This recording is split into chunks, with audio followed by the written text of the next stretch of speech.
Hello, I'm Dr. Alan Watkins, and I'm the CEO of Complete Coherence and the author of Coherence, The Secret Science of Brilliant Leadership. And I'd like to talk to you today about the single most important thing I believe you could ever learn about personal development. I've been studying this field for more than 30 years, and I want to share with you the one thing I think is most important to you. If you learn absolutely nothing else, if you read 1,000 books on performance and leadership, like unfortunately I've done, what is the one thing that you really have to know? And I'm going to share that with you. In fact, it's this thing that caused me to leave my previous profession. Originally, I trained as a physician.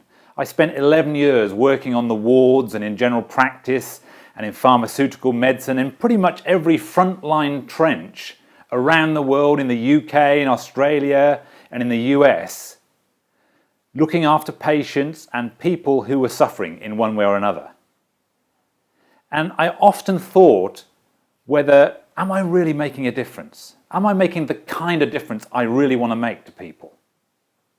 And of all these things I'm learning, of all the different things you get to understand about being a physician, and ultimately a scientist, and ultimately a neuroscientist, if I could just share one thing with you, what would that one thing be? And that's what I want to talk to you about right now. In fact, I often thought, what is the one thing if I was to share with my children, and if you were to share with your children or your loved ones, if you could just teach them one thing and nothing else, what would it be? And it isn't eat an apple. It isn't avoid the doctor. It isn't any of those things. I believe the single most important thing in the whole field of personal development, from that starting point of complete ignorance to enlightenment, is this one thing about ownership. Ownership. What that really means is taking back the ownership for what happens to you. One of the things I experienced time and again on the wards is I'd see people suffering and people living their lives as though it was happening to them. Stuff was occurring. They were out of control. They were sort of a boat in the ocean, bobbing around on the waves and being tossed this way and that way. Things were happening to them. And they didn't feel that they could control the destiny of their lives. They could control the outcome of their life. So let me give you a specific example, particularly in relation to emotions. Most people's experience as they go through their life is that emotions are happening to them. Other people are making them feel bad. You did it to me. You made me feel bad. And of course, it really feels like that. And it feels like that because we don't own our own emotions. And if we don't own our own emotions, people do it to us. So we'll often point the finger at other people.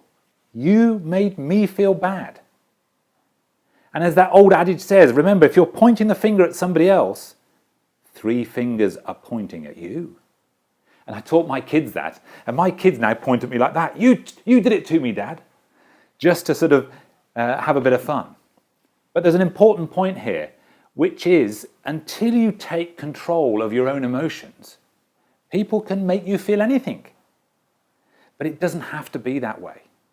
You can take this back. In fact, you can become so masterful of your own emotional state and of your own life that you can change the destiny, you can change the outcome.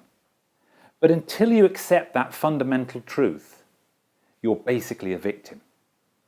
You're a victim of other people. You're a victim of circumstance. You're a victim of letters coming through the letterbox, of emails coming into your inbox, of conversations, of anything outside of yourself. You have to take that step. You have to take that step of ownership, and it's a developmental step. A lot of people don't even realize there's a step to be taken. So they go through their lives with things happening to them and they're not quite sure why these things happen. Sometimes they call it chance or luck or whatever. And then occasionally, if they're lucky, they start to wonder about why is this all happening? And unfortunately, it's usually in situations of pain or suffering. When things get particularly bad, they start to wonder, why is this happening to me? What's this all about? What is the meaning of all of this? So most people go through their lives never asking these questions. But if they're lucky, these questions start to surface. And usually for most people, this kind of question doesn't surface until you're sort of 35 or more. Why is this happening? What's going on?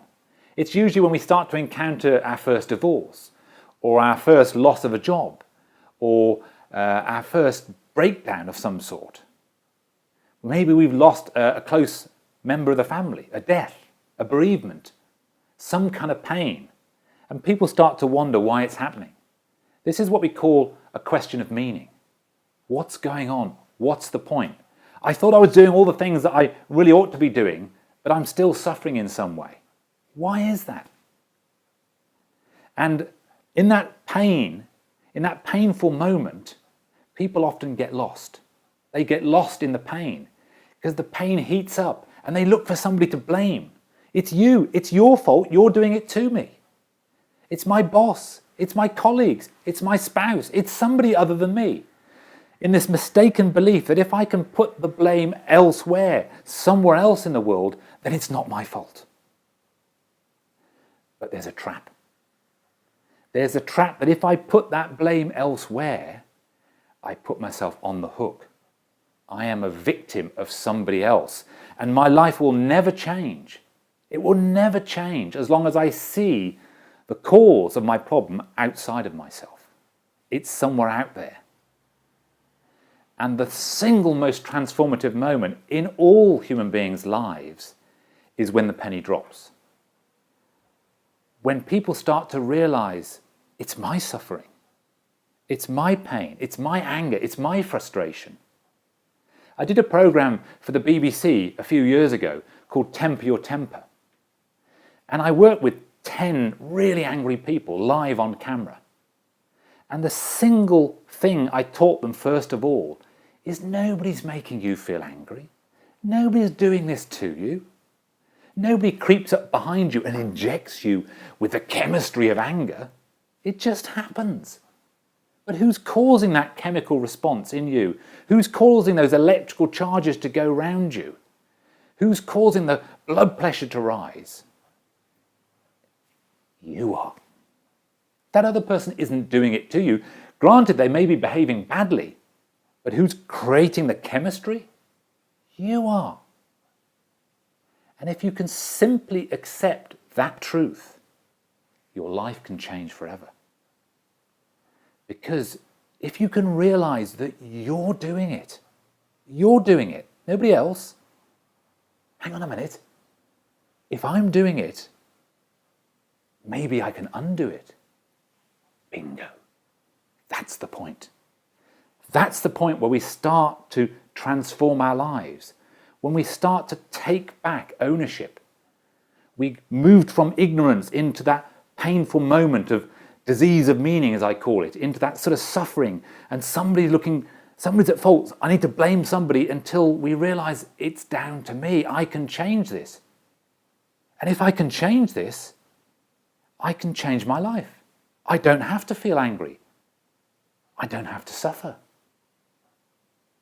So what I'm really saying to you is you don't have to feel anything you don't want to feel. You don't have to feel angry or frustrated or disappointed. Misery is optional. You don't have to feel that. Ever again. Anxiety, depression. But the only way you get to be able to change and transform your life is you take back the ownership. You take that step. You cross the threshold, as Joseph Campbell talks about it. Now, Joseph Campbell, one of my great heroes, in fact, one of my sons is named after him as a professor of comparative religion. He's the guy that inspired George Lucas to some extent to make Star Wars. He wrote about what's called the hero's journey. And he defined these pre-developmental stages, these steps on all of our journey, on the journey of life, if you will. And it imbues many great movies, like Star Wars. And there's a moment where we cross the threshold, where we actually start to take ownership of our lives, where we start to become the director of our lives rather than a bit player being bobbed along in the ocean at the mercy of the tides of luck and circumstance and environment and each other. We start to put a mast up, put a sail up, put a rudder in, and direct our lives. And it's ownership that makes the difference. So if we own how we feel, if we own how we think, if we own how we behave, we can start to change all of that. We really can change how we think, how we feel, and how we behave. In fact, I go so far to say that that's the only thing we can change. I can't change you. You can't change me. I can influence you. You may be able to influence me. But the only thing I absolutely can change is right here. So if you want to change your life in whatever way you want to change your life, it starts right here with you. Those are the only 3 levers you've actually got in your life. If you want to change anything that's happening in your life, you have to change how you think, how you feel, or how you behave. It's one of those 3 things. And what's very interesting is if you change one of those 3 things, if you change how you feel about another person, it often changes how they feel about you. If you change how you think about a problem, it will often change your response to the problem. And clearly, if you change what you're doing, you'll often get a different outcome. So the transformation of your life starts with the realization, and that realization occurs in one moment. It's that fast. I can change it. I can change it. I can change any of this. I can change my thinking. I can change my feeling. I can change what I do. And if you realize that, you move out of victimhood. You move out and away from those ideas of, oh, this won't work. It can't happen to me. It's not that easy. I won't bother reading anything about this. I won't bother investing any time or any money. I won't try and study or read it. I won't, I can't, I shan't, I wouldn't. It's a self-fulfilling victim prophecy. You're basically keeping yourself stuck in the role of the victim.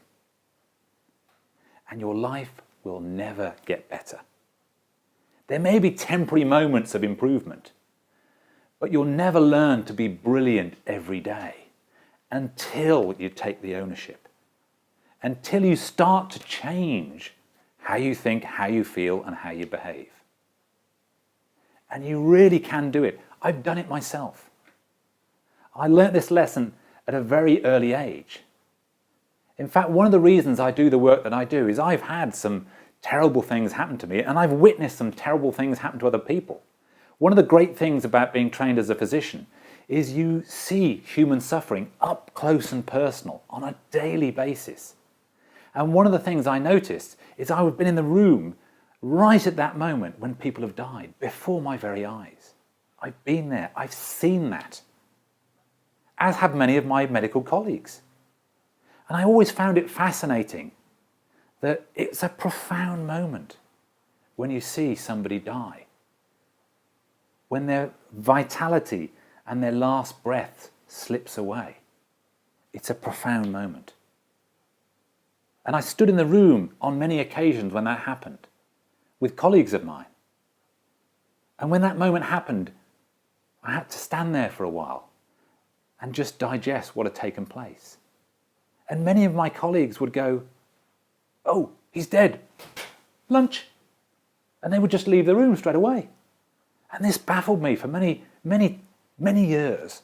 How can that be? How can 2 human beings go through the same experience?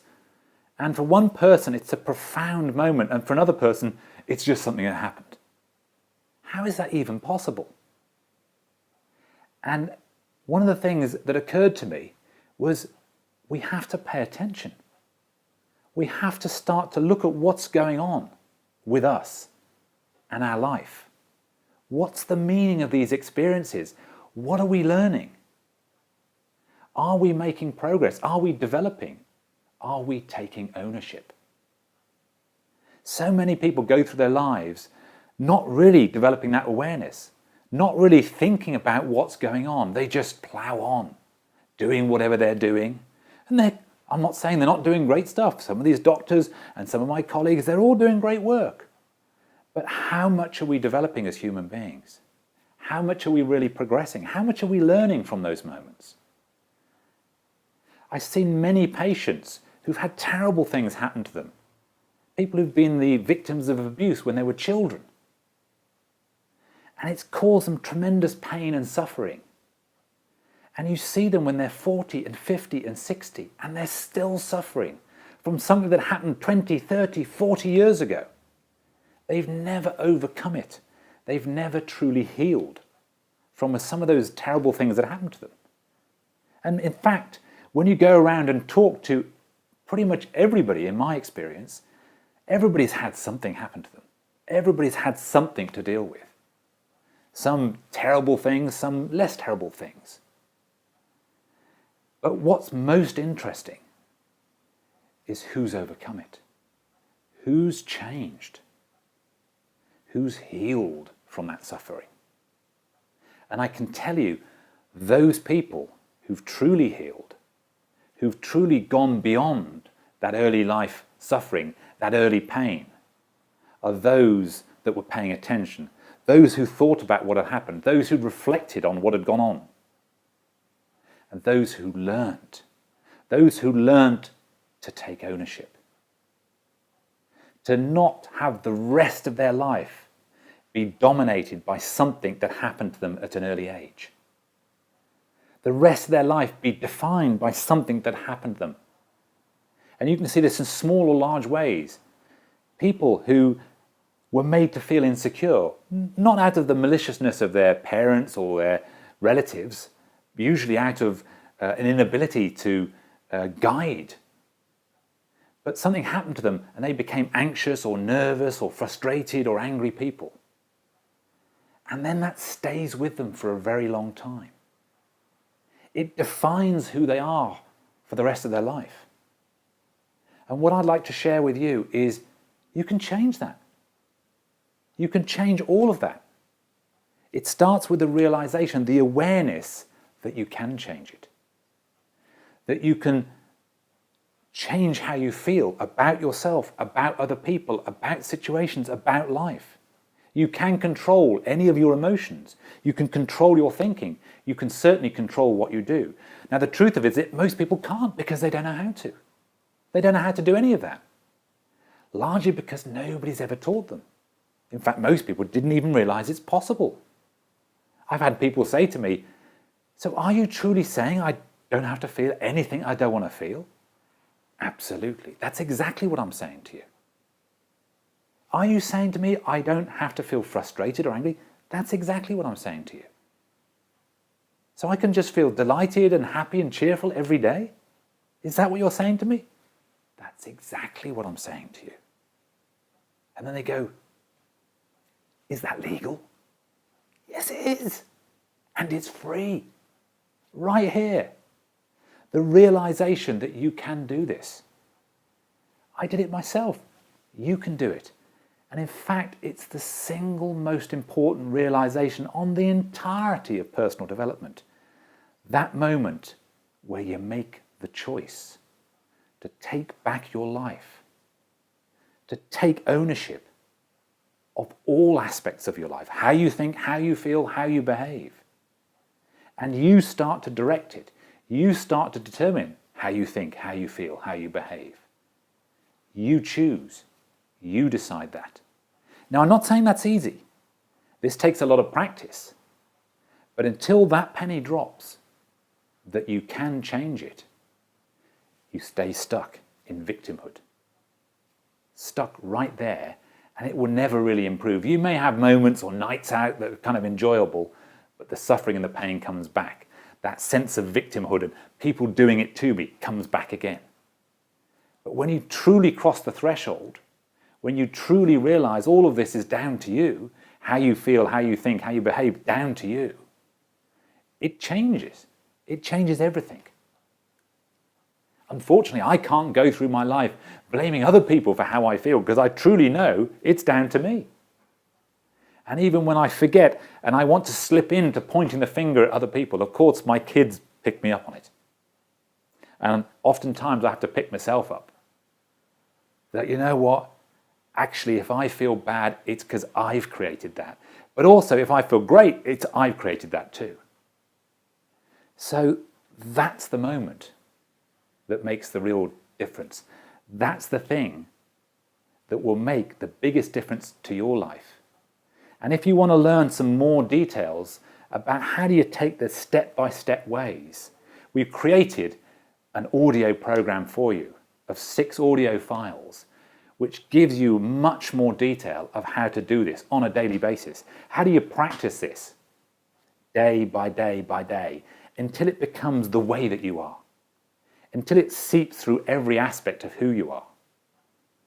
And I can tell you from personal experience, from my own life and from those who've actually done this for themselves, their experience themselves is completely different. They feel like different people. They feel like they've suddenly got this power, that they've suddenly got this clarity, this awareness, this control of what's happening to them, that they're no longer at the mercy of other people. Now, that doesn't mean to say that they're immune to other people. In fact, one of the paradoxical, interesting things about this process is you become more sensitive to others, but less troubled by them. You become much more sensitive to those around you. You can feel what's happening with other people much more effectively, but it doesn't trouble you in the same way. You can tune in and help and guide others, but you're not sobbing in their beer with them. You're not sobbing and crying with them. You can engage with compassion rather than sob with sympathy. That's what's possible for you. And I would really urge you to buy the audio program. Learn these lessons to transform your own life, to make a real difference to yourself. First and foremost, that's your primary responsibility. Your primary responsibility is not anybody else, not your kids, not your family, not your partner. It's you. Your primary responsibility is towards yourself, because that's the only thing you can really change.